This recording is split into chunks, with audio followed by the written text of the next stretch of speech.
Você não me leva a nada. Em medo eu não te sinto mais. Você não me leva a nada. E se quiser saber pra onde eu vou, pra onde tenha sol, é pra lá que eu vou. E se quiser saber pra onde eu vou, pra onde tenha sol, é pra lá que eu vou.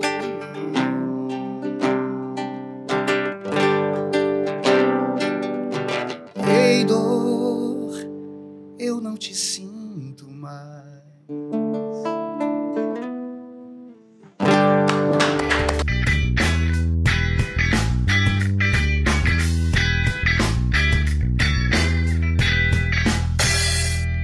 Turma, hoje o Jeff Podcast especial.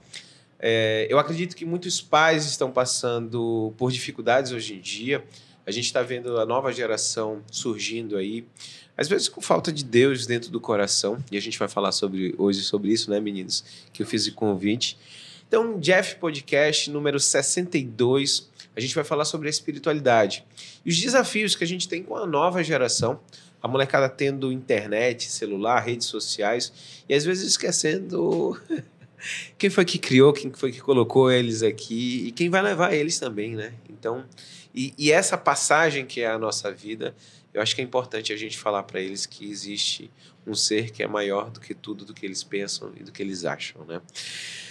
Bom, pedir para vocês se inscreverem, entender que aqui a gente está falando de espiritualidade, não de religião. Então, tudo que a gente vai falar aqui vai passear por várias religiões. Eu acho que todos nós passeamos por algumas religiões. A gente vai falar de doutrinas também. Então, se inscreve, deixa o like, sininho, manda para um amigo seu, para uma família que precisa que o filho ouça também isso aí. Ou às vezes a gente está falando especificamente do filho e na realidade o que está precisando no ajuste são os pais, né, Fabrício? Com certeza. Acho que tá aqui com você, com o Célio, que é um parceirão meu. A gente tem conversado muito com jovens e usado a música, histórias, a nossa vivência para tentar aproximar eles de uma realidade que eles não viveram. Né? A gente subiu no muro, a gente caiu da árvore, né? A gente fez coisas que hoje, infelizmente, o dia a dia, né? Essa loucura do dia a dia, do tempo, aquela do Alice do País das Maravilhas, aquele coelho com aquele relógio, né? Anunciando que o tempo está passando muito rápido e sem perceber a vida passa e, infelizmente, muita coisa vai se perdendo pelo caminho. Com certeza. Então, pessoal, rapidinho antes da gente começar, QR Code na tela, canto superior esquerdo, vacinar. Ela está cuidando de Manaus, cuidando da sua família também. Importante dizer que você bate aqui no QR Code, vai te levar no canal direto para o pessoal da vacinar. Então, se você tem as vacinas dos seus filhos que estão precisando colocar em dia, vacina dos seus pais também, porque tem vacinas para idosos, de herpes zoster. Tem agora, a gente vai entrar no mês do... A gente está no mês do março lilás também sobre HPV, sobre câncer de colo de útero. Então, tem várias coisas que a gente pode ter. Se vocês quiserem saber valores, se eles vão em casa também, se você precisar. Então, tem todo um formato que vocês podem seguir. Fala com eles e eles vão ter todo o carinho de atender vocês. As redes sociais, a minha, Dr. Jefferson Medeiros, no Instagram e no TikTok, o Jeff Podcast, que a gente tem um canal de cortes dentro do Instagram também. Bem, a gente já conversou um pouquinho, mas eu vou trazer para a gente apresentar para vocês, na realidade, Fabrício Lima, que ele é multiatleta, né? Aí a gente estava falando aqui, cara, era tanta coisa para falar de ti que eu falei, não. Então, quando você resume para o multiatleta, professor de artes marciais e gestor esportivo. Fabrício, muito obrigado e um prazer de ter você aqui no meu podcast, cara. Jeff, eu que agradeço. A gente tem muita coisa em comum, né? E a gente cresceu na Bahia, né? E na Bahia a gente fala que o baiano não nasce, ele estreia, né? Sempre falo isso. Né? Então, nós temos muita coisa em comum, na forma que nós nos conhecemos, lá na Ponta Negra, praticando triatlo, nadando, e a forma que o Márcio estava até conversando com a gente um pouco antes de começar, né? Sim. Que essas coisas marcam, né? Do jeito que você conhece, como você estreia na vida de alguém naquele momento. Eu tive nos Emirados Árabes e ouvi de um cidadão de lá que disse o seguinte: aqui no mundo árabe, a única coisa que você não tem duas vezes é a primeira impressão. Né? O resto, tudo se discute, né?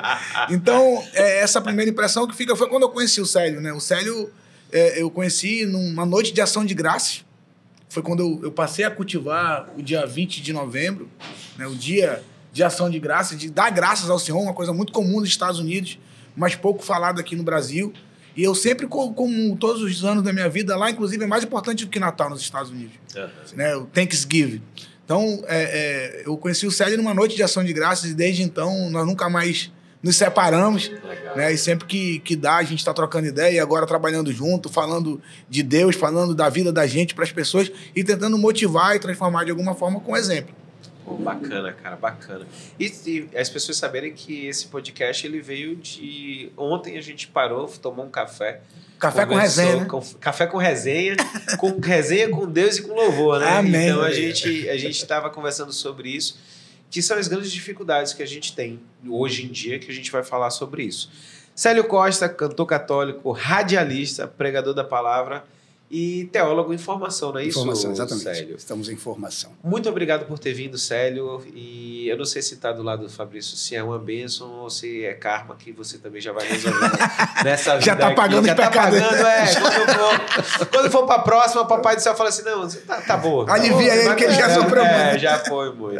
Seja bem-vindo. Jeff, obrigado. Eu agradeço o convite que foi feito através do Fabrício.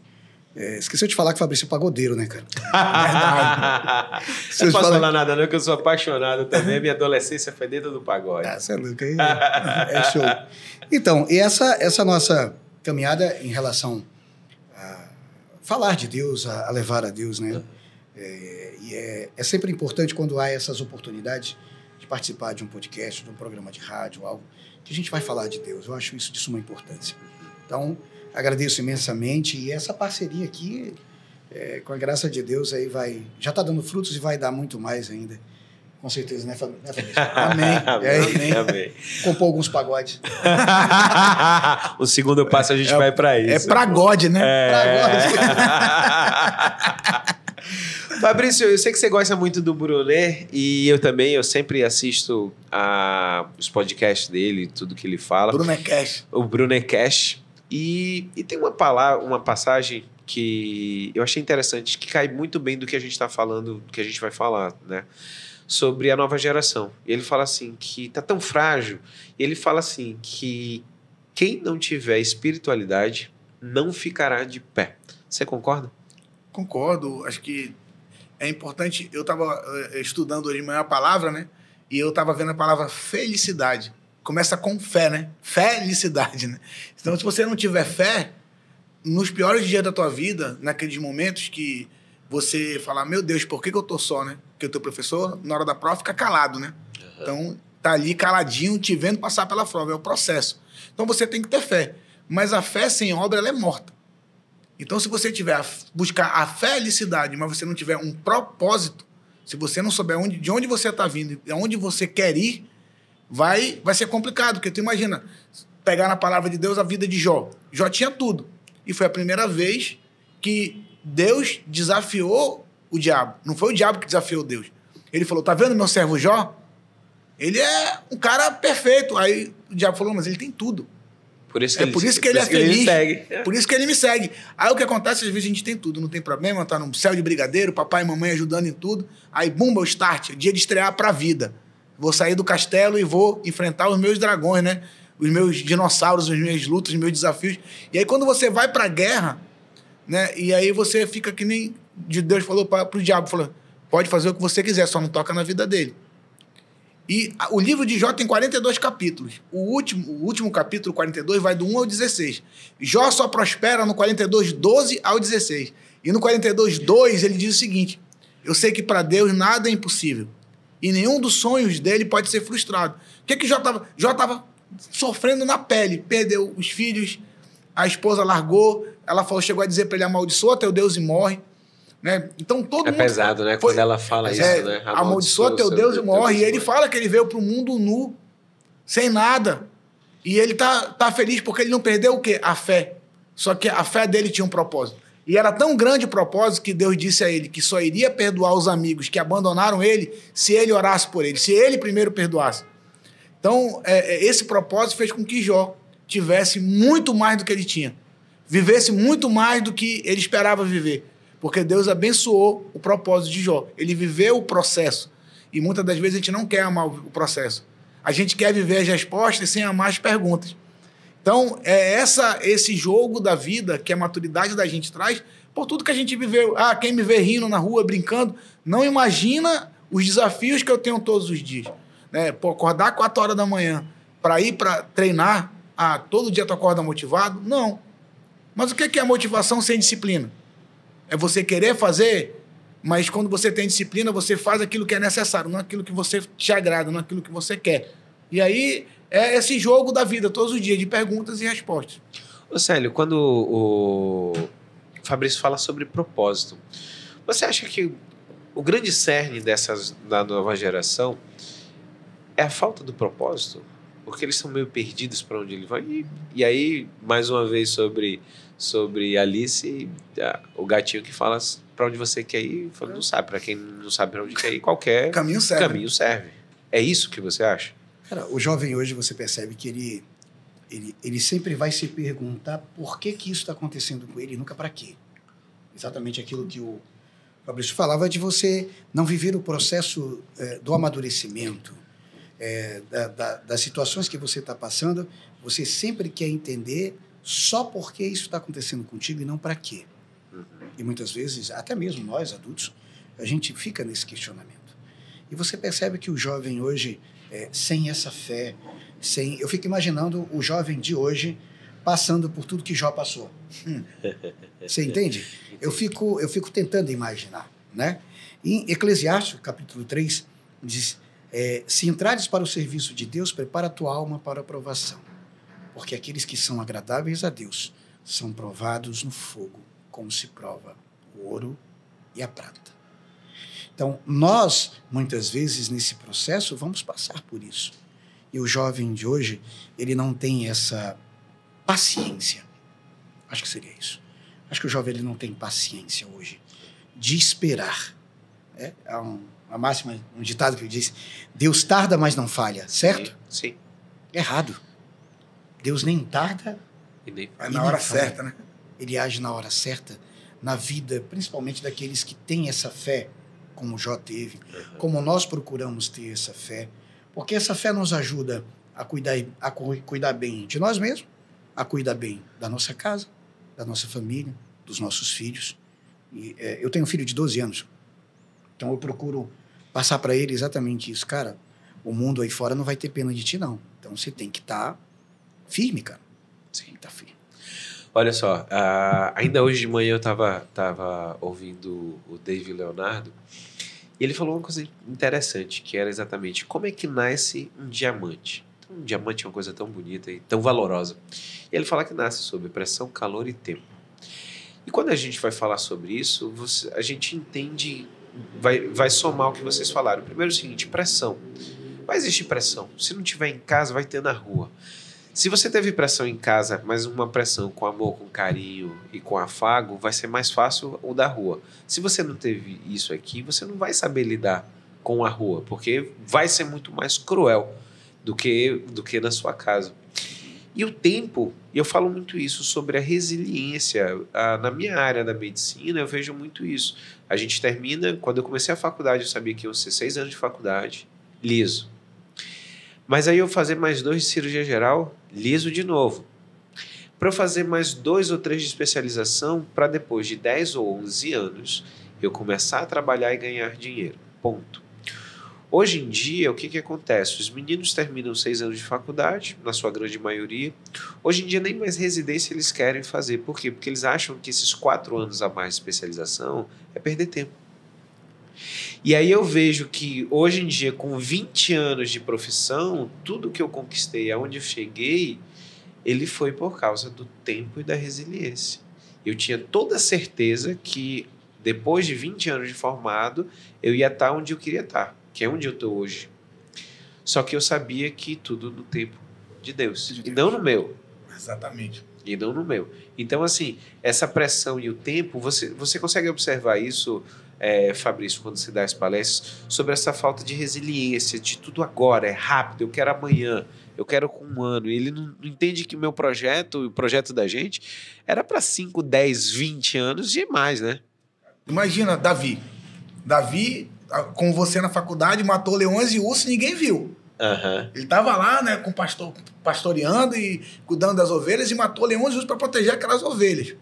E aí, de repente, vem um profeta na casa do pai dele, Jessé, e diz, olha, você vai ser ungido rei.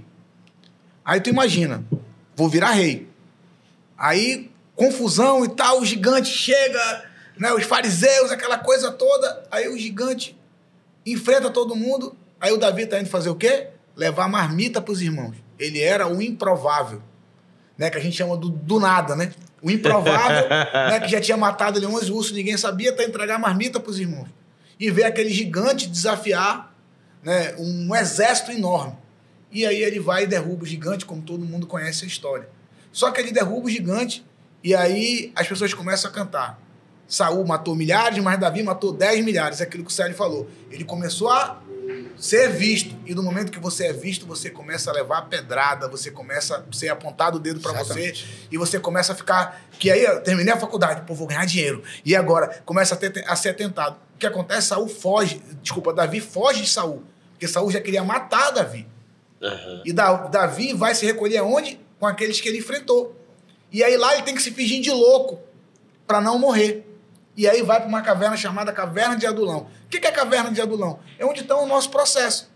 E lá naquela caverna ele se juntou com loucos, endividados, falidos, depressivos, se fosse a palavra de hoje. E aí ele montou ali e doutrinou a importância do mestre. Aqueles caras que não tinham mais nada a ver para o mundo, falidos, endividados, derrotados, virou o exército mais letal do mundo. Tanto que a estrela de Davi hoje é o símbolo de Israel. Davi saiu de lá com aqueles falidos para o mundo, né? Visionário que foi, e criou o exército mais letal do mundo. E depois os próprios parentes de Saul, na morte dele, chamaram Davi para reinar Israel. Então, entre do dia que ele foi dito para ele que seria rei, até o dia que ele virou rei, foram anos. Foram muitos anos. Então, é complicado. E aí eu volto a te dizer, tu mataste leões e ursos. E aí o cara fala do improvável. É o do nada. Do nada o Jeff virou um médico bem-sucedido. É o do nada de Deus. Ninguém vê o teu processo. As pessoas só querem ver a tua vitória. Ninguém vê o carro. As pessoas estão vendo o carro que você anda, mas não entende, como o Charlie Brown dizia na música dele, que todo jovem entende. Hoje eu vou de limusine, mas eu já andei de trem. Exatamente. Eu não sou simpático a ninguém. Quer dizer, no momento que ele estava de trem, ninguém via, mas todo mundo vê ele na limusine. Então, todo mundo quer o resultado do propósito, mas ninguém quer viver o processo. Todo mundo quer ver o diamante, mas ninguém quer ver o carvão. Ninguém vê o processo que o carvão sofre. Né? Aquela areia que entra na ostra até que vire uma pérola. Ninguém vê aquela pressão toda, aquele incômodo que a ostra tem até que aquela areia vire pérola. Então, o processo, essa forja, ela é muito necessária. Só que nem todo mundo está disposto a passar pelo processo. E quando você fala sobre a ostra, na realidade, a pérola, para ela vir, ela vem da dor. Que é da areia. O processo é o processo. É o processo. Vai vir uma coisa bonita. O processo é doloroso. Vem uma coisa bonita lá no final. Eu queria saber de ti, Célio, a louvor terapia que você traz para os mais jovens. E eu acho isso interessante. Eu conversei com o Fabrício ontem também sobre isso. Porque, assim, o tempo passa, as gerações mudam. E eu vejo que, às vezes, algumas igrejas ou algumas doutrinas, elas não querem se moldar para o que vem de novo. Mas para cada tipo de geração, a gente tem uma forma de falar diferente. Sim. Vamos dizer, dia de domingo, que minha filha... A gente vai na igreja e leva a minha filha. Se não for um padre que fale a linguagem dela, ela não vai gostar. Então, entre no sábado, final da tarde, que é pertinho na igreja lá de casa, com um domingo de manhã, que ela vai para a missa da família, ela quer ir na missa da família. Então, O que você acha que... Eu acredito que tenham pessoas que são a favor do que você faz. Tem pessoas que são mais xiitas, achando que o que você faz é muito, muito moderninho. Mas como é que é a sua visão? E assim, esse é um propósito seu de trazer uma linguagem nova para as pessoas novas que a gente tem que tratar diferente os diferentes. Eu acredito que a gente não... Se for falar de instituição, igreja, realmente ela não está algumas não estão se moldando a essa... não estão se atualizando, poderia dizer assim, né? E eu acredito que nós, como cristão, nós em si devemos nos atualizar. Nós em si devemos nos aprimorar para levar para essa nova geração essa palavra renovada, né? Não estou dizendo que o tradicional tenha que ser excluído, não, de forma alguma. Há as pessoas que gostam profundamente do tradicional. E para esses jovens, como você bem colocou, tua filha, se de repente você chega numa igreja, numa missa, e a linguagem do padre é aquela linguagem total, tradicional, ali para ela aquilo vai ser cansativo, aquilo vai ser... né? Ela não vai ver a hora de acabar, de terminar, né? Eu toco numa missa de terça-feira na Paróquia do Sagrado Coração de Jesus. A missa começa às 19 horas, termina 21h30. São mais de 2 horas de missa. E essa linguagem musical, esse louvor-terapia que a gente leva, não só para atingir o coração daquela pessoa, mas fazer com que ela exerça a sua fé de fato, dizer assim, cara, isso aqui pode mudar. A minha história pode mudar. A minha história não pode ficar só nisso aqui, né? Por quê? Porque acredita profundamente que Deus está falando com ela através daquela música. Eu acredito muito nisso. Eu, particularmente, acredito muito nisso. Com 12 anos de idade, eu aprendi a tocar violão, mas não sabia para quê. E Deus foi conduzindo as coisas. Nesse mesmo período, de 12 a 19 anos, eu bebia, cara. Bebia um dia sim, outro também. Que era para não perder o costume. Mas eu entendo exatamente isso. Eu acredito que as instituições hoje, a igreja em si, ela precisa se atualizar, cara. Precisa porque não está tendo tantas vocações como tinha antigamente, de padres. Não está tendo uma renovação de pastores nas demais igrejas evangélicas. Essa renovação nas demais religiões, acredito que são necessárias. Sim. Se nós queremos essa renovação, qual é o futuro da igreja? Qual é o futuro da fé? São os nossos jovens, cara. Se a gente não conseguir trazê-los para perto de Deus... E você chega, eu conversei isso ontem com o Fabrício, minha família toda é espírita, eu sou espírita, mas assim, a gente sempre teve a liberdade de servir e estar onde quisesse. Então assim, mesmo eu sendo espírita, eu cresci na juventude católica. A gente estava conversando sobre isso ontem. Eu lembro de carnaval, de eu ter ficado já, a gente fazer um acampamento em 2 dias, a gente entrou no dia, saiu no outro. Então assim, para mim, o que era interessante? Por que eu estava ali dentro? Mesmo sendo espírita, mas o Deus é o mesmo, os caminhos são diferentes, mas a gente vai chegar no mesmo lugar. Mas aquilo dali que me trazia era exatamente isso. Era uma comunidade onde tinha jovens, onde tinha músicas, onde tinha louvores. E aquilo dali, e aquilo me fazia muito bem. Então, assim, independente de religião, eu estava ali dentro porque a gente tinha um propósito. E o propósito estava ali para louvar a Deus e pessoas onde você começa a ter um convívio com pessoas boas, que têm bons pensamentos, que têm um propósito que está alinhado com o seu, tem os valores parecidos com os seus. Então, assim, a gente procura os iguais, né? É difícil a gente ir procurar um Cara, e assim, se você for analisar um pouco mais profundamente a questão da música, o que Deus cria, eu acredito sempre que é perfeito. A música em si, as notas em si, por exemplo, tem as notas aonde atinge profundamente uma pessoa. Nota Dó maior. Essa nota, ela consegue ir no coração da pessoa. Por isso que tem louvores que quando você canta, a pessoa dá uma música que é em Dó. tudo é do Pai, toda honra e toda glória, é dele a vitória alcançada em minha vida. Então, isso a gente precisa apresentar para o jovem, fazer com que ele sinta isso no coração. Essa flecha de Deus, né? Essa força de Deus na vida deles. Ela entra, vai direto, né? Fabrício, agora uma coisa interessante para a gente falar para as pessoas, porque assim, é muito fácil hoje em dia eles me verem, Jefferson, 45 anos, Fabrício, Célio, mas assim, durante a nossa jornada, o nosso caminho, já veio muita coisa torta, a gente já viu muita coisa, a gente já propuseram pra gente caminhos tortos. O que te marca lá atrás, ali na adolescência, na sua caminhada, que foi mais forte, aonde você quase que entrou, ou que você botou um pé e saiu, perdas de amigos? Eu acho que todo mundo tem uma história sempre para contar, né? Eu tenho várias histórias, assim, meu pai era comerciante, minha mãe já falecida era médica do Sistema Único de Saúde, e tanto um quanto o outro, né? Mamãe veio daquela turma excedente lá de Natal. Sim. Daí minha origem nordestina, meu pai veio do Ceará, meu avô era comerciante, né? E eles vieram para cá tentar a vida. E aí, como eles estavam tentando a vida e nós nascemos, eles eram muito jovens, eu e meus irmãos, a gente praticamente foi criado na rua. Então, tudo aquilo que a rua oferece, né, a gente teve a oportunidade de ver.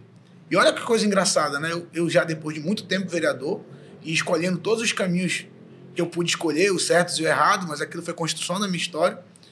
Acontece uma rebelião, na época, lá no Compagem, uma das rebeliões mais sangrentas que houveram na história do Amazonas. Morreram 18 pessoas assassinadas. E lá, por algum motivo, chega uma fala que queriam conversar comigo dentro do presídio, que eu poderia ajudar a acabar com aquela rebelião. Quando eu chego lá, eu vi aquele velho. Aí, não acredito. Eu falei, eu conheço essa voz. Aí ele, só fala se for com o Fabrício. Eu falei, eu não acredito não. Aí eu cheguei, ele, rapaz, é o Jobel, pô. Nós estudamos juntos. Sentava do teu lado na escola. O cara que estudou na mesma escola que eu, que morava no mesmo bairro que eu, escolheu um caminho diferente do meu.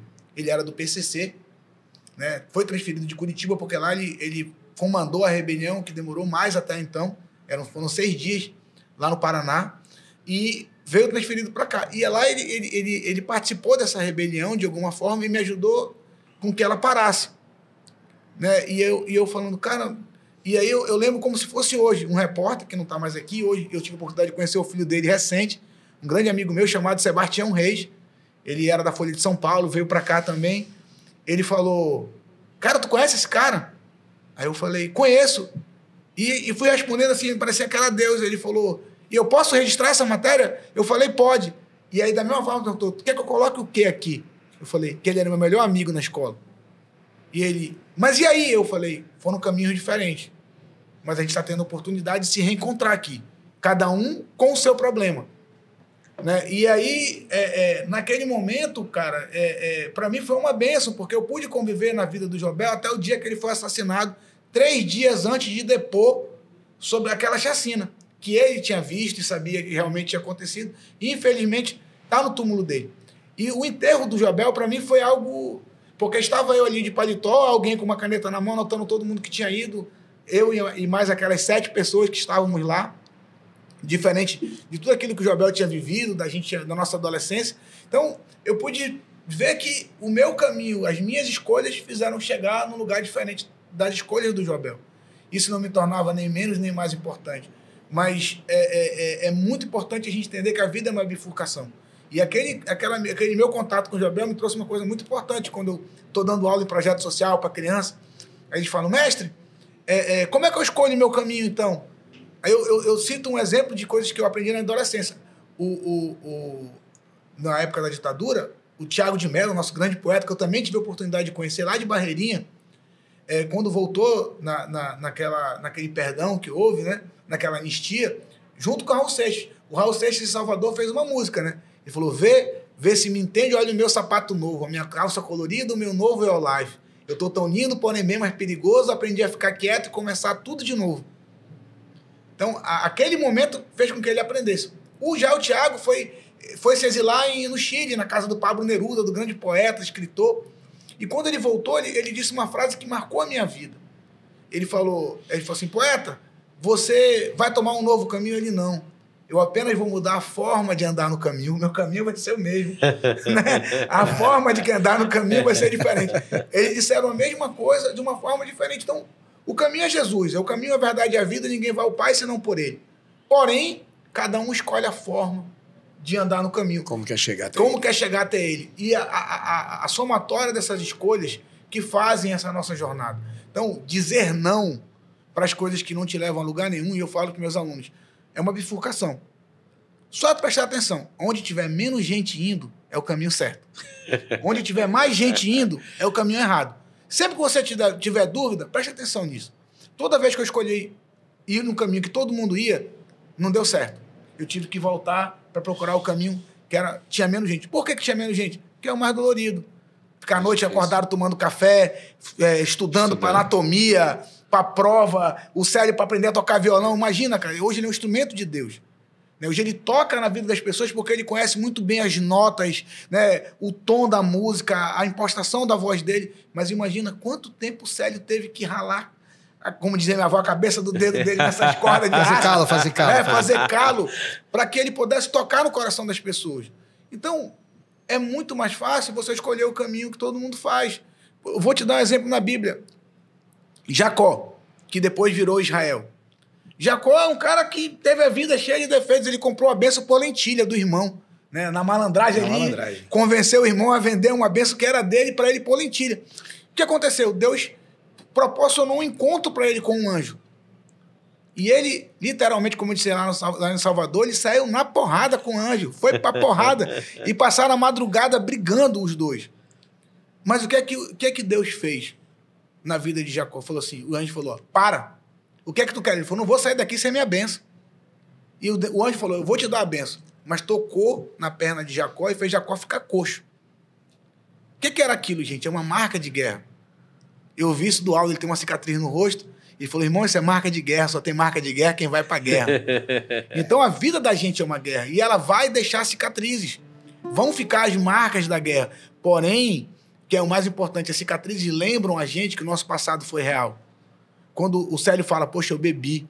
Mas ele lembra o que a bebida fez na vida dele e o que ela atrasou, de repente, ou não, porque de repente Deus quis que ele vivesse tudo isso para falar pro cara aí, não é bom.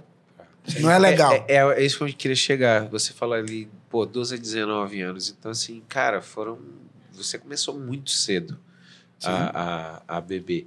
Quem foi que te trouxe essa bebida e por que você largou no final? Então, assim, na verdade, esse processo, né, de entrar aquelas amizades, né? Vamos dizer assim. O cara, não, experimenta aí, pô. Mas uma coisa que eu agradeço muito a Deus antes de dar continuidade, eu nunca usei droga, cara. Nunca. Nunca fumei maconha, nunca cheirei pó, nada, nunca cheirei cola, nada. Nada disso me atraía. De verdade, nunca me atraía. Mas bebia pra caramba. Então, sério, o que você bebia? O que tivesse álcool. Então, o que tivesse álcool... Era comigo. Era conhaque, era uísque, era cerveja, era cachaça. O que tivesse era assim. E eu vivi uma experiência, uma vez, uma segunda-feira, 10 horas da manhã. Uma segunda-feira, 10 horas da manhã. Um amigo meu tinha uma distribuidora. Ele disse, pô, cara, vem pra cá. Os meninos vêm pra cá e tal. Chegamos lá na distribuidora dele. Pô, não vou trabalhar hoje, não. Baixou a porta da distribuidora. Eles tinham ido pra uma festa no interior. Uhum. Festa no interior, quando acaba a cerveja, o que rola? Cachaça. E aquela 51. Sim, bem... Aquela pesada. Né? Aquela pesada. Os caras trouxeram, acho que umas 20 garrafas escondidas na mochila da festa. Vamos fazer uma caipirinha? Vamos. Tem limão? Não. O que tem? Só açúcar. Bota açúcar dentro da garrafa, joga cachaça e começa a jogar porrinha valendo um copo de cachaça cheio. Imagina onde isso chegou. Mano, eu lembro que eu cheguei em casa, bêbado, carregado. Um do lado, o outro do outro, carregado. E o meu irmão mais velho, quando ele me viu nessa situação, ele disse, isso não é bebida, isso é droga. Por tudo que é mais sagrado, cara. Eu ouvi essas palavras dele, eu levantei minha cabeça na situação que eu tava. Eu disse a ele, não, aqui não. pode ser bebida, mas droga, jamais.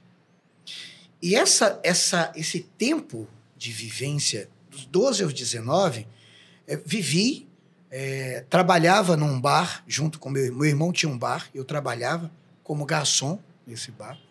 Então tinha também, além... Já estava servindo. Já estava servindo. Tinha facilidade. Já ali, tinha né? facilidade. Então, além dessa questão da bebida, tinha essa facilidade das mulheres e tal, aquela coisa toda. Nessa época eu era magrinho, pô. Entendeu? Talhado e tal. Mas aí, aos 19 anos, eu vou com um amigo meu até a paróquia de Santo Antônio, na quadra onde a galera jogava bola. E eu gostava muito de jogar bola, sempre joguei bola. E aí a gente chegou lá. Só que quando a gente chegou na quadra para jogar bola, eu ouvi um... Era o Baba, né? Era o Babinha. Era o Babinha, Bota um Babinha. E aí eu ouvi uma banda ensaiando, cara. Eu ouvi a banda ensaiando. Então, eu nem entrei na quadra, eu fui atrás. Como Deus faz as coisas, né? Eu fui entrando no salão, lá nas salas, e achei aonde a galera estava ensaiando. Era o grupo de oração Siloé da paróquia de Santo Antônio, do bairro de Santo Antônio. Que legal. E aí, quando eu cheguei lá, numa quarta-feira, eu ouvi o cara ensaiando e eu sentei perto do cara que tocava bateria. Quando eu sentei lá, aí fiquei olhando e tal, e aí o cara olhou pra mim assim, sabe tocar, cara? Eu disse, cara, eu aprendi a tocar bateria e, detalhe, eu aprendi a tocar bateria na igreja evangélica. Eu passei 6 meses da minha vida na igreja evangélica, na Assembleia de Deus, lá no bairro de Santo Antônio. E aprendi a tocar bateria. E os planos de Deus que a gente não entende, né? E aí eu disse, cara, eu aprendi a tocar bateria acústica. Não aprendi a tocar bateria eletrônica. Não, pô, mas eu te ensino e tal. Enfim. Ele disse assim, toca aqui uma ou 2 músicas e tal. Eu toquei. Quando terminou a segunda música, que eu fui entregar a baqueta para ele, tinha sumido. Foi embora, pô. Ele foi embora. Ele foi embora e me deixou lá. E o pessoal que estava ensaiando, eu disse, cara, cadê o baterista de vocês? Ele foi embora. Ele disse que tu falou que tu ia assumir a bateria. Era um anjo, né? Ele falou que tu ia assumir a bateria. Mas como assim, cara? Eu não conheço vocês, eu não sei. Não, cara, tu vai ter que tocar com a gente agora. Daí em diante eu passei 13 anos da minha vida na paróquia de Santo Antônio, no Ministério de Música, onde eu tocava bateria, já tocava violão, e fui aprender outros instrumentos, e a última coisa foi cantar. Eu não cantava nem os parabéns, de tão desafinado que eu era. É sério. Ou seja, então Deus ele vai abrindo. Meninos, vamos falar sobre os patrocinadores. Então, a Vacinar, ela está cuidando de Manaus e da sua família também. Você sabia que está crescendo mais ainda o tempo de vida da gente? Então, está aumentando a longevidade. E qual é a melhor forma para você ter uma maior longevidade? A vacinação é a melhor prevenção. Então, na Vacinar, a gente vai ter vacinas não só para os seus filhos, mas para nós adultos também. Então, herpes zoster, que também a gente pode servir para o idoso. Para nós adultos tem HPV e todas as outras, que aqui no Amazonas, vamos dizer, a febre amarela e algumas outras vacinas que a gente utiliza a mais do que as outras cidades. Você pode encontrar tudo na Vacinar. QR Code aqui na tela, canto superior esquerdo. Bate lá, fala com o pessoal da Vacinar, que ele vai ter todo o carinho, todo o amor de atender você. E se precisar, na sua casa também. Bom, continuando a nossa história, nosso papo, porque vocês falaram muito sobre a história de vocês e eu lembro muito bem, eu sou filho de militar, então na Vila Militar você está todo mundo no mesmo patamar. E aí a gente vai ter pessoas que estudaram, cresceram e saíram e cresceram na vida, e tiveram pessoas que chegaram e foram levados por caminhos. E eu vejo muito que eu tive amigos de infância que começou na droga, eu gostava de surfar. Então, assim, no meio do surf ali era maconha, era a coisa mais comum. O skate também, me metia no skate também, fui ser skatista. E sempre você tem essa porta de entrada. Alguns amigos meus, o Tomás, que é um grande amigo, cirurgião, a gente fez faculdade, residência junto, tudo junto, ele brinca comigo dizendo assim, cara, parece que tu nasceu sempre velho. Tu já nasceu velho. Mas assim, eu tinha muito na minha cabeça, e isso foi embutido pelo meu pai, o seguinte, meu pai sempre deixou eu fazer tudo o que eu queria. Só que existia a contrapartida. Então era assim, olha, se você pode surfar sempre que você quiser. Eu chegava sexta-feira, eu lembro muito bem disso. Ainda já morando em Recife, eu vinha da escola, olhava, o mar estava bom, um monte de gente lá surfando. E aí eu simplesmente ia para casa, pegava a prancha, voltava, surfava 4 horas da tarde e voltava para casa. Aí eu almoçava, tomava um banho, almoçava e ia estudar. Então a gente tinha esse acordo. E o que me marcou, que você estava falando, era assim, com 15 anos de idade, meu pai falou assim, o que você quer de presente? E eu falei assim, pai, eu queria passar as férias numa casa em Porto de Galinhas, que assim, era a turma só molecada, eu acho que eu era o único de menor, eu e mais um, e o resto ali, mas tudo ali 18, 19, e eu queria passar 15 dias lá só com eles. E aí meu pai falou assim, olha, Jefferson, você sempre foi um menino muito responsável, então assim, eu vou te dar essa chance, mas assim, cara, se eu sonhar que você mexeu com droga, cara, você vai perder tudo que você tem. E aí eu lembro que com 15 anos, era o meu sonho e foi o que eu fui fazer. Passar 15 dias numa casa de praia com a galera ali, acordava cedo, sorte, o meu grande amigo, infelizmente já é falecido, Tony, a gente sempre teve uma vibe muito boa, então assim, acordava cedo, ia pra padaria, tomava um cafezinho preto, um pão, não sei se aqui em Manaus tem, mas a gente comia muito lá no Nordeste, é um pãozinho melado com um coquinho assim só em cima, um pão doce, e era isso, era suco. Que nem a minha careca, né? Brilhando igual a sua careca. Mas eu via isso, só que ali a gente sentava e a gente via, e o pessoal, pô, cedo, 5 horas da manhã, o cara fumando maconha, eu falei, pô, meu irmão, quer ir dar uma maconha e tal? Pô, você surfa, cara, você vai, tá voando. E eu falo, não, obrigado. E a responsabilidade e aí, lógico, aí vem o amor que eu tinha ao meu pai e o respeito que eu tinha a ele. E eu sabia muito, eu tinha muita consciência de assim, cara, eu sempre vou ter tudo, desde que eu faça tudo certo. Era o, então, respeito, assim, era o respeito na presença e na ausência. Né? na ausência, você tá entendendo? E com o tempo a gente vai passando, né, Fabrício? A gente vai vendo os nossos amigos se metendo com drogas. Cara, tá no 3º, 4º casamento, nunca dá certo. Por quê? Porque o álcool também entrou na vida dele. Que quando a gente fala sobre drogas, você fala assim, puxa, eu levantei, mas falei... Mas a conversa até com o Fabrício ontem é essa.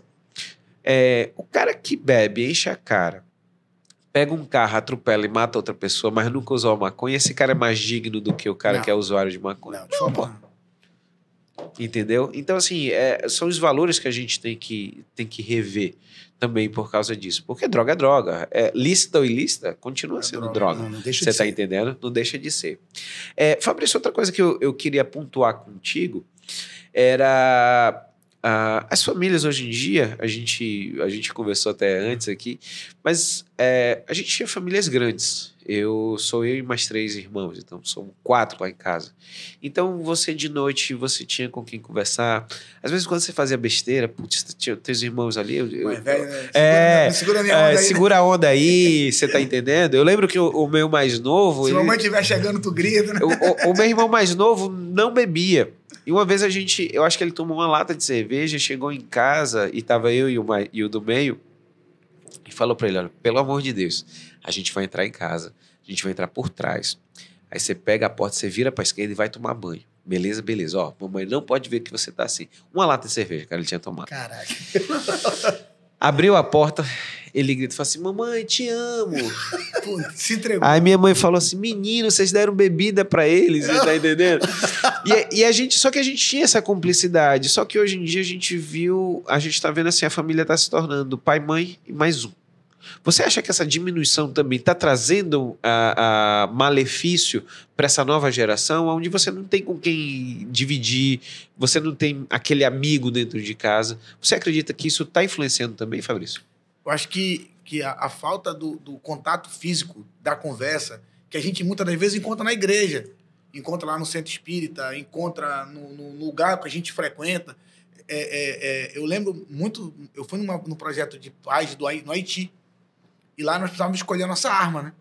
Paraquedismo, infantaria, artilharia. E eu fiz amizade com o general logo cedo, sempre gaiato. E o general me disse uma coisa muito interessante. Fabrício, já escolheu a tua arma? Aí eu falei, já. O senhor quer saber? Ele falou, me diz com quem andas. Aí eu respondi, né, naturalmente, que eu direi quem és. Ele falou, não, me diz com quem andas que eu direi se eu vou contigo. Boa, né? Aí é um pouco isso. as pessoas... a gente acaba sendo produto do meio, não tem jeito. Você tá convivendo ali na igreja, você vai pegar os valores da igreja, você vai estar respirando as coisas da igreja, você vai estar usando o linguajar da igreja. Se você está na área de saúde, você vai estar convivendo com as pessoas da área da saúde. Então, você acaba, de alguma forma, trazendo um pouco do meio. O que está acontecendo? As pessoas estão se isolando. Então, não existe uma referência. O meio é tudo. E hoje, no mundo que eu acredito que nós estamos vivendo, a gente está muito suscetível à informação. E a informação ruim, ela propaga muito rápido. Então, se você abrir o telefone agora, o cara jogou o carrinho de supermercado na cabeça da senhora, o outro matou, o outro atirou, o outro chegou na boca de fumo, estava devendo e morreu por causa de R$2. Então, você acaba tendo uma quantidade de informação ruim muito grande e o louvor, as coisas boas, você acaba não tendo tanto acesso ou não buscando isso. E aí você fica, né, carregado de coisa ruim, carregado de energia ruim, eu acredito muito nisso, dessa questão da energia. Uma das coisas que me aproxima muito do Célio, me aproxima muito de ti, foi essa energia. A gente sente, a gente vai chegando perto, vai sentindo aquela energia boa e, pô, meu Deus, e aí é aquele irmão. Porque existe amigos mais chegados que irmão, assim tá na palavra. Sim, né? sim. Então você acaba convivendo com pessoas boas, e aí fala na Bíblia, né, que é melhor você andar com alguém do que andar sozinho, porque se você cair, o outro vai te levantar. Então, é escolher com quem você anda, é escolher quem é seu esteio, é escolher quem é seu exemplo, a sua referência. Primeiro de tudo, primeiro exemplo, em casa. Né? Pai e mãe, tem jeito.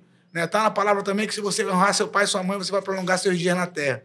Porque isso é natural. Eu falo isso muito para minha filha. Minha mãe faleceu, meu pai com 50 anos de casado, né? No falecimento da minha mãe, meu pai ficou... E eu comecei, por instinto, a cuidar do meu pai. Naquele momento eu entendi que aquele papel estava se invertendo. Não era mais meu pai que cuidava de mim, era eu que cuidava do meu pai. Era eu que estava ali, né, sendo o esteio dele, sendo as muletas dele, andando com ele. E eu comecei a perceber que o relacionamento meu com as minhas filhas mudou. As minhas filhas sempre me trataram com muito carinho, mas elas passaram a me tratar com mais carinho. E aí eu percebi que o exemplo, ele arrasta. Sim. Eu estava ali dando uma mensagem para minhas filhas de como eu queria ser tratado por elas, tratando meu pai. Eu não precisei falar nada. Todo o meu discurso se acabou. Então, o que eu acho é que está faltando esse exemplo. Né? A escola hoje, com a advindo do telefone, se deixar o moleque entrar na sala de aula com o telefone, ele não vai prestar atenção no que o professor está falando. Ele vai ficar ali no telefone recebendo todo tipo de informação, das boas e das ruins. Se ele sair de lá, se chegar nas mesas... Né? Eu tive na Maratona da Grécia, e lá na maratona eu fui num restaurante muito engraçado, e todos os restaurantes tinham Wi-Fi grátis, Wi-Fi. Aí um deles tinha, que foi o que eu sentei, aqui não tem Wi-Fi, por favor, conversem entre si. Isso é bom, cara. Então, cara, uma das coisas que eu ouvia muito, ouvia do meu pai e da minha mãe, os seus melhores amigos somos nós. Sim. O seu melhor amigo é o seu pai e a sua mãe. E teve um vídeo que eu assisti pegando esse gancho do Fabrício, cara, que fizeram uma experiência em São Paulo, no restaurante. Chegavam para jantar e estava lá escrito: você pode ganhar a melhor sobremesa desse restaurante. Condição: deixar seu telefone celular aqui. Cara, então, que legal. Muitos não deixavam. Mas de todo o vídeo, uma família me chamou a atenção. Família de 5 pessoas. Pai, a mãe e os 3 filhos. Chegaram, apresentaram a proposta para eles, eles toparam, todos. Deixaram os telefones lá. Depois de um tempo, todos saíram e eles saíram. E aí, quando foram entregar os celulares para eles, e aí, o que você achou? Disse assim, fazia muito tempo que eu não conversava com meu pai, com a minha mãe e com meus irmãos. Cara, e daí eu disse, é isso que a gente precisa, cara. Você sabe que eu cultuo o almoço lá em casa, todo dia eu almoço em casa. E aí, cara, confusão, porque é aquela escola, bota o menino pra tomar banho, aí o outro quer comer primeiro, eu tô morrendo de fome, aquela coisa. A minha esposa já fica às vezes chateada, fala assim, cara, melhor a gente almoçar sem os meninos aqui, porque é uma confusão. Mas é um momento onde eu não permito ter celular à mesa, e é um momento que é simples, assim, como é que foi seu dia, meu filho? Como é que foi na escola? Como é que foi na escola, você tá entendendo? E é o momento, às vezes, do marido e mulher. A gente espera eles saírem para conversar coisas só nossas.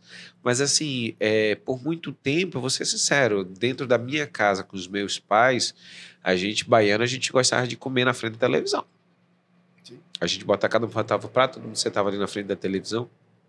E isso, com o tempo, vai se perdendo. E eu vejo que as casas começam a não ter mais televisão na sala, onde cada um vai para o seu quarto.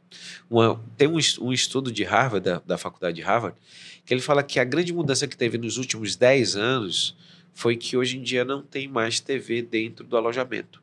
Quer dizer, o cara mora junto e ele está na sua vida, no seu mundo. Os jogadores de futebol, lembra que antigamente os caras iam para a Copa e qual era o grande lance? Pô, não tinha nada, o cara tinha que dormir os dois juntos. Por quê? Porque era a hora que o cara liga, olha, meu irmão, é o seguinte, amanhã, cara, eu vou correr para a esquerda, bicho, tu chuta para a esquerda, cruza para mim, tu nem precisa nem olhar, eu vou estar lá te esperando tua bola. Hoje em dia não, cada um vai estar no seu computador, no seu celular, vão estar fazendo coisas independentes sem ter mais esse contato, né, que a gente tinha sempre da família junto. Você assistiu aquele filme Um Sonho Impossível? Não lembro de ter Sonho assistido. Impossível com a Sandra Bullock. Sim. Conta aí que deve... Cara, tem uma cena lá, pegando exatamente o que você falou. Tem uma cena que eles adotam o Big Mike. Sim, o Big Mike. Assisti. Que, Lembrei. Cara, ele é jogador de futebol americano. E aí, eles estão ali no Dia de Ação de Graças, que você falou. Dia de Ação de Graças. E aí todo mundo lá assistindo o jogo, aí vai à mesa, faz o seu prato rapidinho, volta pro sofá, na frente da TV e tal, todo mundo ali. E aí quando ela olha, o Big Mike tá sozinho à mesa, comendo, sozinho, ali. Ela pega o controle da TV na hora crucial do jogo, desliga a TV, arruma a mesa, que não estava arrumada, arruma toda a mesa e todos são chamados a sentar à mesa e dar graças. Lá em casa também, na nossa mesa não tem celular. Na hora de almoçar, o nosso filho estuda agora à tarde, e aí ele senta lá e ele vai falar, não, tem que fazer isso, tem que fazer aquilo e tal, e aí a gente vai trocando ideia com ele, vai falando com ele. Eu e a Ellen, a gente conversa ali também. Então, isso que você faz, a gente também faz em casa. Legal. Cara, e é maravilhoso. Eu lembrei de uma coisa que você falou sobre, às vezes, os amigos, a gente vai ter amigos que são mais do que irmãos. Exatamente. Eu lembro uma vez que eu tenho um grande amigo de infância lá de Recife, o Emerson, que às vezes quando o pai dele precisava dar bronca nele, o pai dele me chamava e falava assim, fale com ele porque ele te ouve mais do que me ouve. Aquela época de adolescência, sabe? Que o cara tá tudo, a vida é ruim, que tá tudo errado, que não sei o que. E o pai dele, eu lembro disso. Rebelde sem causa. Rebelde sem causa. E eu lembro, uma coisa que me marcou foi o seguinte, a primeira vez que eu fui almoçar na casa deles, eles são cariocas, arroz, feijão preto, batata frita e bife, cara, aquele clássico carioca maravilhoso. Só que eu sento, a minha família, como eu falei, era espírita, eu sento à mesa, e aí, cara, todo mundo botou o prato, eu baixei a cabeça, meu amigo, já fui 1, 2, 3, na terceira que eu levanto, então todo mundo lá agradecendo a comida. Nossa senhora. Rapaz, eu parei ali, botei a mão, fui engolindo assim devagarzinho pra nem fazer barulho, pra não ficar pior, né? Não dá pra botar pra... Né? Não dá pra devolver. Não dá pra devolver. Ô, Fabrício, outra coisa também que eu venho observando, eu e o Euler, a gente dá aula de cirurgia lá na UEA, e a primeiro dia de aula a gente faz algumas brincadeiras com os alunos, que às vezes o cara tá ali no 5º período e não conhece o amigo. Então a gente faz isso assim, vamos lá fazer a fila, olha, do lado direito quem é homem, do lado direito mulher, do lado direito católico, esquerdo evangélico, no meio quem é ateu.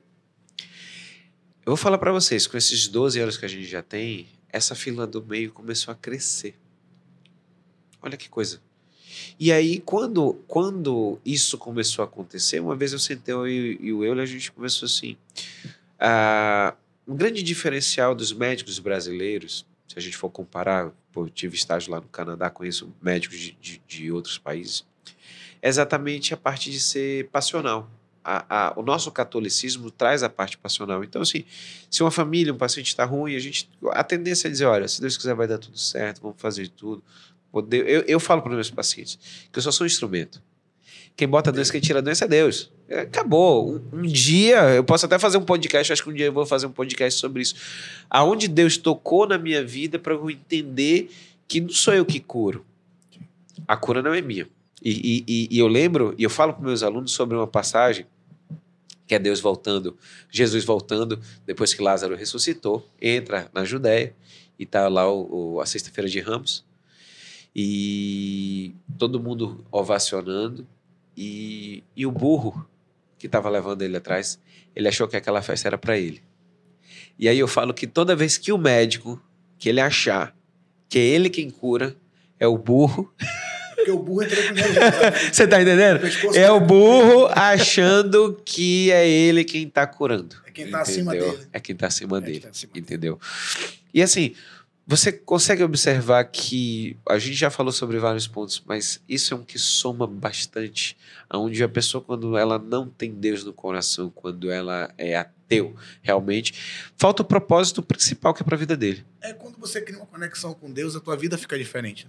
Se for da parte de saúde, você tem aquela passagem da mulher do fluxo de sangue, que ela falou, se eu tocar nas vestes dele, eu vou ser curado. E no meio daquela multidão, ela não toca, porque naquela época quem tinha o fluxo de sangue não podia nem tocar, né? Era uma pessoa impura, né? Não podia tocar em ninguém. Era isolada, né? Isolada. Então ela vai com muita coragem, né? Que é um passo importante, a coragem, a vontade de fazer, né? A motivação. Ela vai e toca nas vestes de Jesus. E ele pergunta, quem tocou em mim? E ela aparece, e ele fala, a sua fé te curou. A minha mãe, quando adquiriu câncer de mama, né, médica, ela retirou a mama, mas mesmo assim, pela vontade divina, e eu vou já te dizer por que eu te digo que foi de vontade divina, eu descobri o amor verdadeiro com o câncer da minha mãe. O médico falou que ela ia viver 3 meses. Minha mãe viveu 3 anos. Ela se recusou a acreditar no que o médico estava dizendo, que ela ia viver apenas 3 meses. Ela viveu 3 anos e viveu muito bem. E o meu pai passou a dedicar a vida dele, como fez a vida toda, mas muito mais à minha mãe. E uma passagem que eu digo isso a todos, né? Que o amor de Deus pela gente é incondicional. Ele não quer saber se você fez ou deixou de fazer. Ele te ama. Como todo pai, ele vai te educar do jeito dele, né? Ele vai te botar na linha. Mas ele te ama de maneira incondicional. Então, quando você tem essa relação, como a minha mãe teve com meu pai, o meu pai, dia 28 de janeiro, eles fizeram 50 anos de casado no ano que a minha mãe faleceu, em 2020. E eu tinha ido dar aula em Figueiredo. Como, naquela época, né, eu estava vivendo uma fase da minha vida de viver de dar aula e o dinheiro curto, eu fui para Figueiredo. Quando eu cheguei em Figueiredo, que eu dei a aula, eu falei para meu aluno, cara, não vai dar para dormir aqui não, porque o dinheiro que pagaram a gente, se a gente for dormir no hotel, tomar café, a gente vai voltar no prejuízo, vamos voltar logo, hoje. E ele falando, pô, Fabrício, bora ficar aqui, cara, e tal. Eu falei, cara, não dá. E ainda tem mais, se minha mãe precisar de mim, eu não vou conseguir atender, porque eu vou estar muito distante. E ele foi reclamando. Eu falei, cara, o dia que tu entender essa minha conexão com Deus, essa minha conexão com a minha família, ele mais novo, né? Aí, a gente chegando, meu pai me liga, meu filho, eu caí com a sua mãe aqui no banheiro. Minha mãe já estava com câncer. E aí, esse meu amigo começou a chorar. Ele falou, cara, perdão, me desculpa. Eu falei, não, fica tranquilo. Vai no carro para casa, que eu vou pegar minha mãe. Ajeitei minha mãe lá com meu pai e nós fomos pro médico, pro Unimed. Chegando na Unimed, amigos meus que estudaram comigo lá, me ajudaram. E aí, aquela coisa, parece que foi Deus, reuniu todo mundo que me conhecia para tentar ajudar meu pai e minha mãe. E aí eu falei, paizinho, vai para casa, que eu tô com a minha mochila aqui, eu levei roupa para dormir lá em Figueiredo. Que de manhã, quando o senhor vier me buscar, eu vou dar minha aula, durmo aqui com a mamãe e tal, para o senhor poder ficar... Aí ele pegou na mão da minha mãe e falou, meu filho, você não tá entendendo. Hoje eu faço 50 anos de casado com essa princesa aqui, eu vou dormir aqui com ela. Ele deitou na maca, né? Minha mãe já sem lembrar de nada, porque o câncer tinha subido para a cabeça. Minha mãe não sabia o que estava acontecendo, mas meu pai estava dando todo o amor que ele tinha no mundo para ela. Então ali, enfermeiro, médico, técnico de enfermagem, todo mundo chorando. E eu aprendi ali com o câncer da minha mãe um amor verdadeiro. Que, né, Deus não quer saber se você está fazendo certo, se você está fazendo errado. Ele te ama incondicionalmente. O que você precisa é aceitar esse amor. Do momento que você passa a aceitar, até quando você lê. Eu não sei se você já percebeu, a gente fala da Bíblia de uma naturalidade tão grande, de uma forma diferente, que todo mundo entende. Sim. Mas quando você cria essa conexão, tá tudo lá na palavra. Tudo que a gente for falar aqui hoje, eu tenho um versículo, tenho uma passagem na Bíblia que vai... Hoje a gente fala muito de gratidão. Gratidão é algo... Eu digo que gratidão é dívida que não prescreve. Sim. Gratidão é para sempre. Então, eu tenho uma gratidão a Deus infinita por tudo que Ele fez na minha vida, pela transformação que Ele fez na minha vida. E tá na palavra lá. Jesus curou 10 ancianos. Mas só um voltou para agradecer. Só um voltou para agradecer. Só um. Olha, a gente já está ao adiantar do nosso podcast, mas assim, uma coisa que eu quero deixar registrado também, assim, o quão importante, às vezes, até a escola. Eu falei, meu filho estudaram no La Salle, então no Adalberto Vale é uma escola que é católica, as duas. E uma vez a gente falando sobre tatuagem, a gente estava assistindo jogos de futebol e hoje em dia os jogadores são cheios de tatuagem. E aí eu tava conversando com meu filho, minha esposa e minha filha, e a gente falando sobre tatuagem, e ele falou assim, pai, mas tatuagem tem que ser uma coisa tão forte, tem que ser uma coisa tão... que marque a vida da gente. 11 anos, tá? Que ele falou assim, eu só tenho uma coisa que eu posso marcar no meu corpo que vai pra vida toda. Eu falei, meu filho, o quê? Ele falou, se for Jesus. Eu falei, olha só, e não é uma coisa que eu e a mãe passou para ele. A gente tem os preceitos, para quem está nos assistindo, para crianças, tem a Bíblia da Turma da Mônica. Eu demorei para encontrar, então, assim, é o início. Existem, tem até do Chico Xavier também, que eu achei muito legal para eles começarem a entender também a parte da doutrina espírita. Mas você entende que, às vezes... existem vários pontos que a gente pode tocar aos nossos filhos, que pode ser uma escola, pode ser na casa, pode ser um livro, aonde quando ele começar a rodear esse meio, tudo vai fazer muito mais sentido para a vida dele, e ele vem sem precisar você forçar. Porque eu acho que quando é forçado, é uma coisa que não vem de coração. Célio, eu queria que você deixasse, cara, pra gente acabar o podcast, eu queria que você deixasse uma mensagem. Acho que muito assim, desse adolescente que tá... A gente tem 30% de adolescentes que já teve pensamento suicida. Então, assim, imagina essa multidão, a mídia social onde ela é editada. Eles não entendem que a vida não é aquela que o cara postou. O dia da lasanha bonita é no final de semana. No dia a dia é arroz com feijão e um bifezinho. Então, assim, eu queria que você deixasse essa mensagem e terminasse, acho que com uma música aqui pra gente. Cara, assim, eu tenho um filho já pré-adolescente, tá? 12 anos. E a gente conversa muito, a gente brinca muito. Eu acho que hoje o que falta em muitos adolescentes é um tempo de convivência e de vivência com os seus. O jovem hoje, ele se perde muito fácil. E é muito frágil. E se você me permite, tem uma música que é do Thiago Prado. Ela diz assim: essa é uma canção de amor. Veja onde está o seu coração. Coloque-o na palma da mão. É preciso ofertar um amor mais sincero, um sorriso mais puro e um olhar mais fraterno. O mundo precisa saber a verdade. O passado não volta, futuro não temos e o hoje não acabou. Por isso ame mais, abrace mais, pois não sabemos quanto tempo temos pra respirar. Fale mais, ouça mais.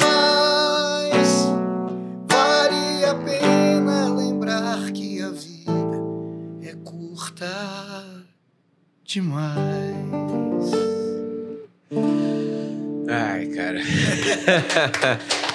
Meu amigo. Esse cara não existe. Olha, não existe não. E eu falo muito para os meus amigos e falo muito. E eu acho que às vezes a gente virou demodê, né? Que a gente quer falar numa.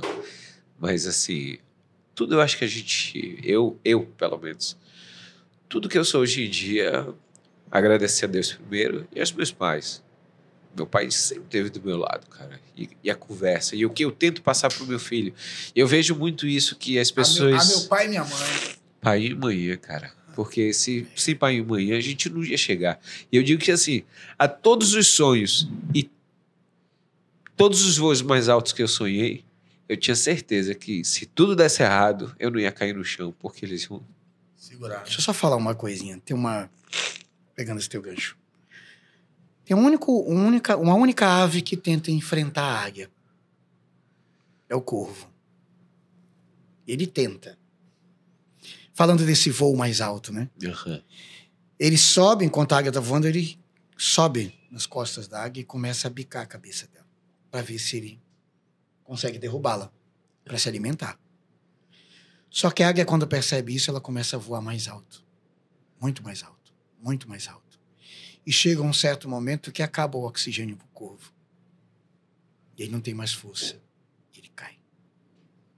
E a águia continua. Ninguém tem a capacidade de destruir em nós o que Deus já construiu. Ninguém. Meninas, eu queria que você deixasse as redes sociais de vocês, aonde é que vocês fazem palestras, como é que faz para levar vocês, aonde é que vocês estão no dia a dia. Fabrício, vai lá, cara. A porta que Deus abre, ninguém fecha. Que ele fecha, ninguém abre. Né? E deixar essa mensagem para vocês, Jefferson. Essa minha parceria com o Célio é algo que tremendo e eu vou falar bem rápido e vou pedir só para você tocar uma música que retrata muito a nossa vida, porque depois que eu realmente entreguei minha vida para Deus, mesmo sendo católico, as pessoas veem a gente falar desse jeito. É evangélico. Todo mundo, a palavra está para todo mundo, por evangélico, por espírita. Você pode fazer uso dela e transformar a sua vida através de Deus. Mas eu lembro, eu estava te falando isso ontem, eu fui para uma luta e o cara era muito maior que eu. Muito maior. E eu fiquei assustado, eu falei, poxa, mas eu tô no mesmo peso que o cara, mas só meu músculo pesa. O desse cara não pesa, não. E ele falou, Fabrício, se der tudo errado, no final vai dar tudo certo. Eu falei, não tô entendendo, mestre, que conversa é essa? Aí ele falou, cara, a gente tá fazendo o que a gente ama. Então, ame as tuas perguntas, cara. O campeão, e ele disse isso pra mim, eu vou guardar pra sempre, é o cara que se recusou a desistir. Porque perder, cair, isso vai acontecer na vida de todo mundo. Quando você se recusar a desistir e buscar sua felicidade, você vai, com seu propósito, você vai chegar mais longe. Né? A esposa do Célio é nossa empresária, ela que está cuidando dessa nossa marqueteira. Uma pessoa maravilhosa, do bem, jiu-jiteira também. Legal. Né? Faixa roxa. Faixa roxa de jiu-jitsu. É uma pessoa que está cuidando disso pra gente. A gente está levando a nossa experiência. Por isso que eu ando na linha em casa. Também não dá pra... E te dizer que tem uma música que o Célio marca e quantas vezes ele tocar, eu choro porque fala da essência. Né? E a música fala que eu vi... Eu queria, antes de você tocar pra gente... Aí a gente termina. Mas eu queria que você passasse a rede social para as pessoas que quiserem ouvir vocês, ver vocês e poder contratar vocês a também. minha é Fabrício Silva Lima. Né? O Célio vai passar dele. E logo a gente vai estar com o nosso Instagram da palestra também. A minha é @Célio Costa Oficial. Né? Eu tenho 7 seguidores lá. Conversa. Eu vi 15 mil, cara. Conversa. 15 mil. Se você quiser, entra lá. Ele tem um monte no Instagram e um monte na igreja. São milhares. Os offline são maiores do que o online. Exatamente. Então segue lá. A gente, @Célio Costa Oficial. E aí a gente vai... Lá tem as agendas, enfim, tem tudo. Tem tudo. Logo contratar. depois, a gente contratar. E lá também tem um telefone. Né? Tem um contato do Célio, a esposa dele, que está marcando nossos horários, nossas agendas. Graças a Deus, assim, a gente fez um trabalho numa faculdade aqui, uma faculdade católica, e de lá o telefone não para. É muita gente. E é engraçado, assim, porque foi preciso as pessoas verem a gente fazendo, né, que a gente fala do exemplo, para que eles entendessem o quanto a gente pode tocar. Era uma faculdade católica, tem uma Bíblia na entrada, e eu vi um depoimento de uma professora muito legal. Ela falou, cara, eu não sou uma faculdade católica, tem uma Bíblia aqui na frente, mas foi preciso vocês virem aqui para lembrar que a gente precisa falar de Deus todos os dias. Isso foi massa, cara. Isso foi massa. Foi muito bom. Vamos lá, Célio. Vamos terminar. Obrigado, doutor Jefferson. Obrigado pelo convite. Estamos à disposição. Eu que sou grato. Jesus te ama e a gente também. A gente também. Eu também. Vim até aqui derramar o meu passado em ti, embanhar os pés que andaram por aí, sem carinho receber.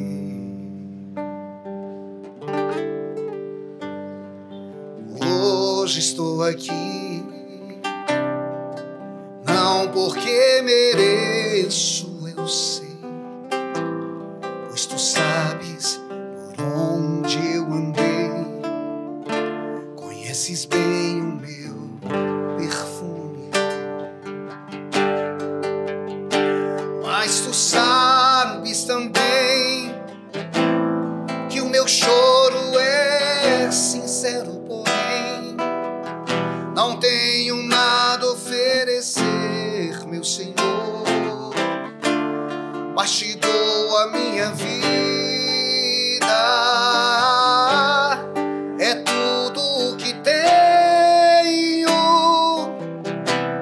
recebe o meu nada e faz a morada, habita em mim, me pega em teu colo, me acalma em teu peito, sou teu, sou eleito, e a minha essência é exalar teu cheiro.